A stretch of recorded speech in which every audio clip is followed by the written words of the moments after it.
Yo, what is good YouTube? What's up PlayStation Nation? Jay Bari here, and I'm back with another video, here to give my Infinity Strash Dragon Quest The Adventure of Dai review.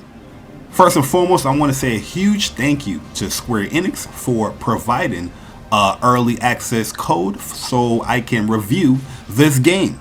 Thank you Square Enix for providing the code. Hopefully we can work together once again when it comes to future games. But here guys, I'm here to review this game, and I'm ready to talk about it because I finally completed this game. As a huge fan of Adventures of Dai, you know, Dragon Quest anime and manga, I was very excited to play Infinity Strash. But I have to be honest here with my opinions and how I felt about the game. And you know how we're going to do it. I'm going to be giving my review score, which is a 6.8 out of 10. Yes, that is a 6.8 out of 10. There is a good game here, but there is way too many flaws when it comes to Infinity Strash Dragon Quest The Adventures of Dai. As you can see, I'm showcasing gameplay here, and I'm showcasing the boss fight between Crocodile, which I like a good challenge when it comes to video games. You know, hence I will play on the second hardest difficulty or on the hardest difficulty when it comes to these video games. But I must admit here, when it comes to Infinity Strash, this by far is one of the cheapest game when it comes to boss fights I've ever experienced in a game. And the reason why it's so cheap is just because the mechanics that they give you aren't that good. As you can see, I was trying to dash out of Crocodile's AoE hammer attack, but I'm just getting slapped. The biggest problem, like I said in my impressions with this game, are the animations and how you are just locked into these animations as you try to attack enemies. If you go for the move that they teach you right away in the beginning, where if you press square 2 times, you delay, then press square the 3rd time to get the strongest attack out of Dai, out of his regular attacks, it's kind of punishing to do those attacks because you will get punished heavily because you did that move. There's no way to dash cancel it. There's no way to, block cancel it. Even when you try to cancel it into your special moves, like Earth Slash or Air Slash or Wind Slash or whatever it is, there's a huge delay into these animations. Most of the times when you're fighting this game, you're most likely doing one attack or 1-2 attacks, then canceling it into a move or a dash or a block. Because if you don't play that way, enemies will just truck over you and just destroy you. So we're going to get into the cons, man. And I know there's a lot to talk about here because there's a lot of cons when it comes to the game. As you can clearly see, I have an issue with the combat when it comes to Infinity Strash. There's some fun to be had with the game, especially when you play as other characters. I think Pop is pretty cool. I think Hyunko is very cool. Even Mam, when you get to her priest mode or whatnot, we're gonna call it, she's pretty fun.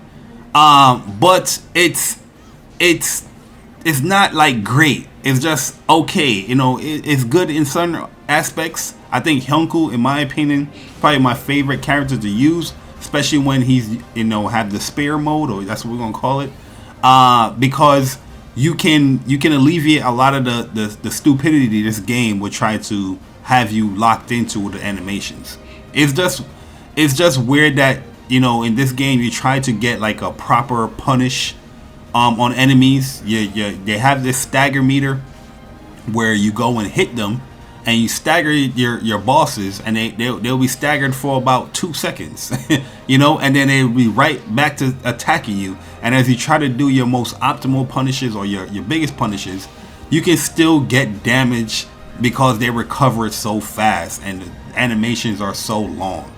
But it takes some time to get used to, but man, it is a chore to play sometimes. Also, a big issue that I have with this game is how they retell the story. As a person that watched the anime 2 times, I've read the manga, the retelling of the story is alright.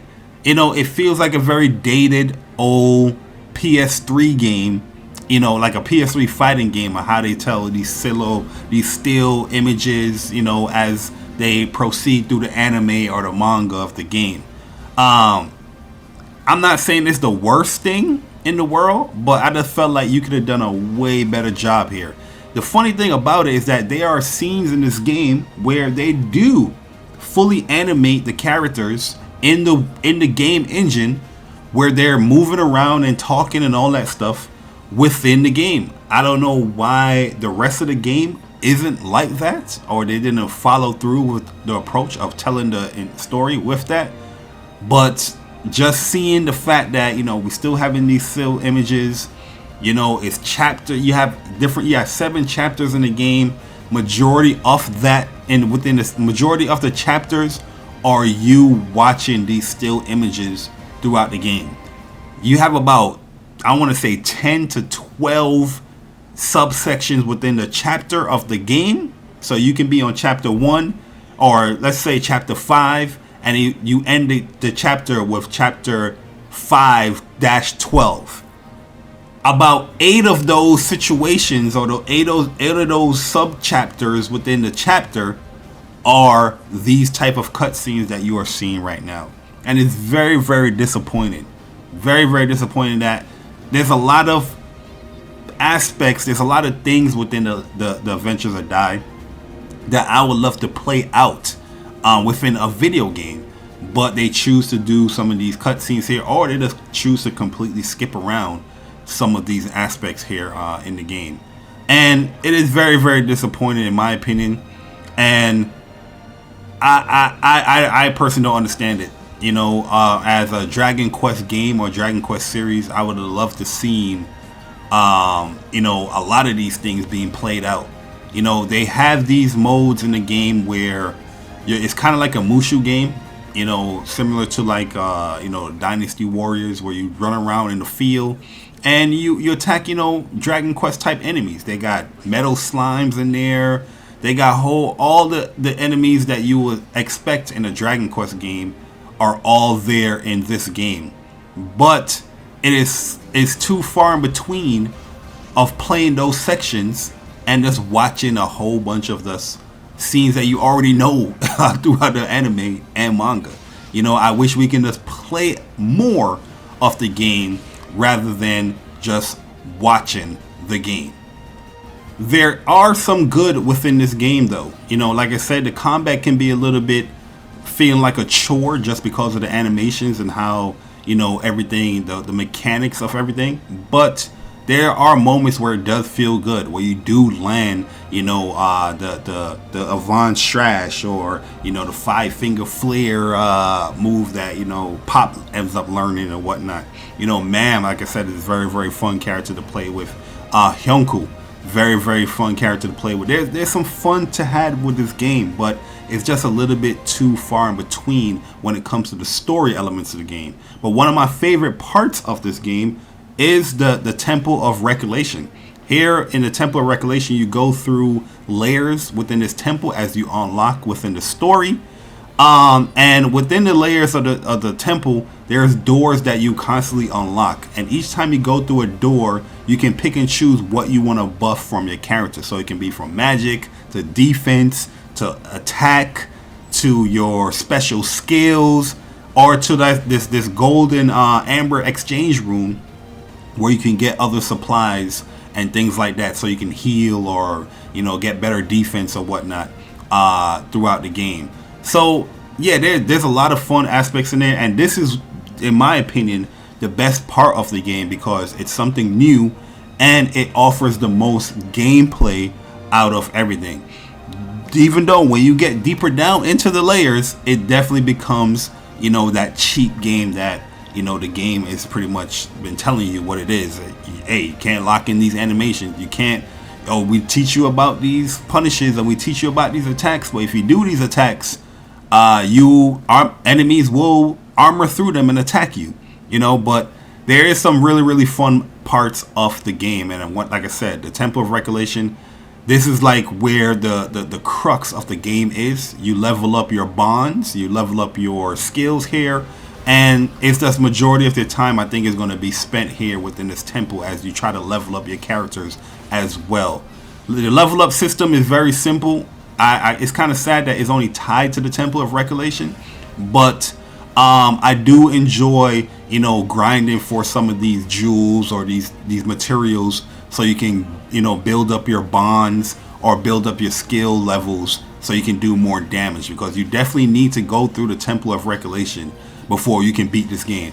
This game is not an easy game to play just due to how cheap enemies are. They will beat you down. They will destroy you in this game. So playing the Temple of Recollection is highly recommended here as you play through the story, because you definitely need to level up your skills and your bond you know, memories so you can be cheap as well to some of these bosses. But yeah, Adventures of Die, you know, I had really high hopes for the game, for Infinity Strash, but I just wish the developers took a different approach as far as telling the story.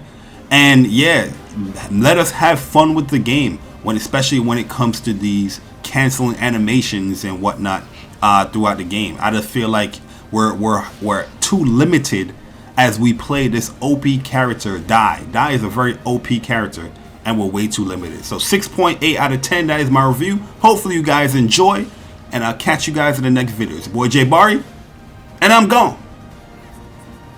Deuces.